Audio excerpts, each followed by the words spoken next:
بسم اللہ الرحمن الرحیم۔ قیامت کے دن اللہ پاک مردوں کو کس طرح زندہ کریں گے، یعنی حضرت آدم علیہ السلام سے لے کر اور قیامت کے دن تک جتنے بھی لوگ جو مر چکے ہوں گے ان کو اللہ پاک کیسے زندہ فرمائیں گے۔ یہ سوال ہم سب کے ذہن میں بھی آتا ہے، اور یہ سوال حضرت ابراہیم علیہ السلام کے ذہن میں بھی آیا تھا۔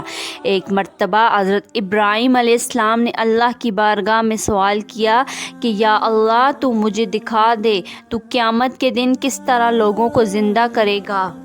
تو اللہ تعالیٰ نے فرمایا، اے ابراہیم، کیا اس پر تیرا ایمان نہیں ہے؟ حضرت ابراہیم علیہ السلام نے فرمایا کہ کیوں نہیں، میرے اللہ، میں اس پر ایمان رکھتا ہوں، لیکن میری تمنا ہے کہ میں اس منظر کو اپنی آنکھوں سے دیکھ لوں تاکہ میرے دل کو قرار آ جائے۔ حضرت ابراہیم علیہ السلام اللہ کے بہت نیک بندے تھے اور اللہ کے پیغمبر تھے۔ حضرت ابراہیم علیہ السلام اللہ کی بارگاہ میں سوال کرتے رہتے تھے اور اللہ تعالیٰ ان سبھی سوالوں کے جواب دیتے تھے، کیونکہ حضرت ابراہیم علیہ السلام اللہ کے نیک بندے اور پیغمبر تھے۔ اللہ تعالیٰ نے فرمایا، اے ابراہیم، 4 پرندوں کو پال لو اور ان کو خوب کھلاؤ، انہیں اچھی طرح کھلا پلا کر خوب اچھی طرح ہلا ملا لو، پھر ان کو ذبح کر کے ان کا قیمہ بنا لو اور اپنے گرد و نواح کے پہاڑوں پر تھوڑا تھوڑا گوشت رکھ دو۔ پھر جب تم ان پرندوں کو پکارو گے تو وہ کس طرح وہ پرندے تمہارے سامنے زندہ ہوں گے اور تمہارے پاس آ جائیں گے، تم اپنی آنکھوں سے دیکھ لو گے، اور اس طرح مردوں کو زندہ ہونے کا منظر تم اپنی آنکھوں سے دیکھو گے۔ حضرت ابراہیم علیہ السلام نے ایک مرغے کو پالا اور ایک کبوتر کو پالا، ایک گدھے ایک مور کو پالا، اور ایک مدت تک ان کو خوراک کھلا کر خوب ہلا ملا لیا۔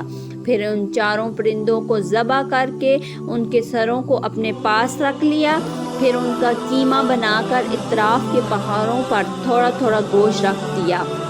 پھر حضرت ابراہیم علیہ السلام نے دور کھڑے ہو کر ان پرندوں کو آواز دی، اے مور، اے گدھے، اے مرغے، اے کبوتر۔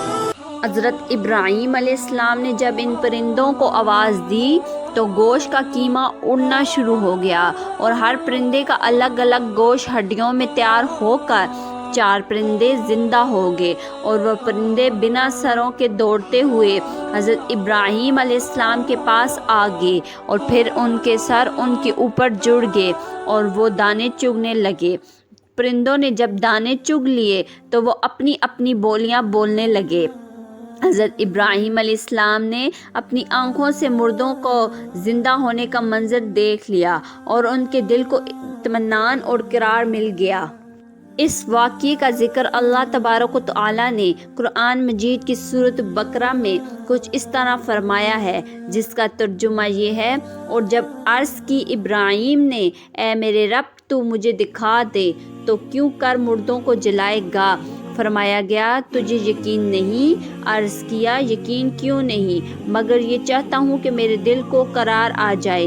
فرمایا، اچھا، 4 پرندے لے کر انہیں اپنے ساتھ ہلا لو، پھر ان کا ایک ایک ٹکڑا ہر ایک پہاڑ پر رکھ دو، اور پھر انہیں بلاؤ، وہ تیرے پاس چلے آئیں گے پاؤں سے دوڑتے ہوئے۔ اور یاد رکھیں، اللہ غالب اور حکمت والا ہے۔ اس واقعے کا ذکر کرنے کا مقصد یہ تھا کہ کچھ لوگ سوال کرتے ہیں کہ اللہ تعالیٰ مردوں کو کس طرح زندہ فرمائیں گے، تو یہ واقعہ ان کے لیے جیتی جاگتی مثال ہے کہ کس طرح حضرت ابراہیم علیہ السلام نے ان کو پال کر ذبح کیا، اور پھر ان کا گوشت الگ الگ پہاڑوں پر رکھ دیا، اور پھر انہیں آواز لگائی، اور پھر وہ پرندے حضرت ابراہیم علیہ السلام کے پاس آ گئے اور پھر دانہ چگنے لگے اور بولنے لگے، بے شک ہمارا رب ہر چیز پر قدرت رکھتا ہے، وہ پیدا کر کے مارنے والا ہے اور مار کر پھر زندہ کرنے والا ہے۔ سبحان اللہ۔ امید کرتی ہوں کہ آپ کو یہ واقعہ پسند آیا ہوگا۔